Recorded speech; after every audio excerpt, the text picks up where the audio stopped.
కొంతమంది నటులు cinema utter flop కావడంతో ప్రొడ్యూసర్‌లకొచ్చే లాసుల్ని తాము భరించి రెమ్యునరేషన్ తిరిగిచ్చేసిన వాళ్ళున్నారు. వాళ్ళెవరో చూద్దాం. 'షారుఖ్ ఖాన్' 'దిల్వాలే' సినిమాకి రోహిత్ శెట్టి చాలా లాస్ అవ్వడంతో 'షారుఖ్' తన రెమ్యునరేషన్ తిరిగిచ్చారు.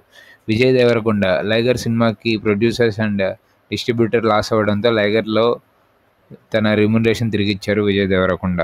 'సల్మాన్ ఖాన్' 'ట్యూబ్‌లైట్' సినిమా అట్టర్ ఫ్లాప్ అవ్వడంతో వచ్చిన లాసులు భరించడానికి 'సల్మాన్ ఖాన్' తన డబ్బులు తిరిగిచ్చేశారు. 'రజనీకాంత్' సినిమాలు ఫ్లాప్ అయితే లాసులు దారుణంగా ఉంటాయి. అలా లాసులొచ్చిన సినిమాలకి రజనీకాంత్ తిరిగి డబ్బులిచ్చారు. అవి 'బాబా' అండ్ 'లింగా' సినిమాలు.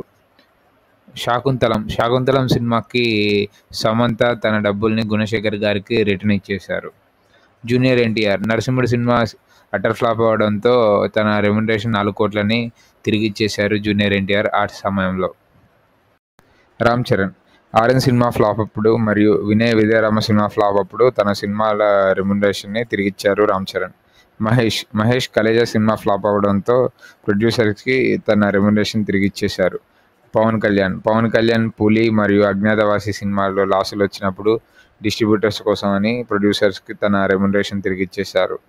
సాయి పల్లవి 'పడి పడి లేచే మనసు' సినిమా అట్టర్ ఫ్లాప్ అవ్వడంతో ఎస్ఎల్వి సినిమాస్ వారికి తన రెమ్యునరేషన్ పూర్తిగా తిరిగిచ్చేశారు.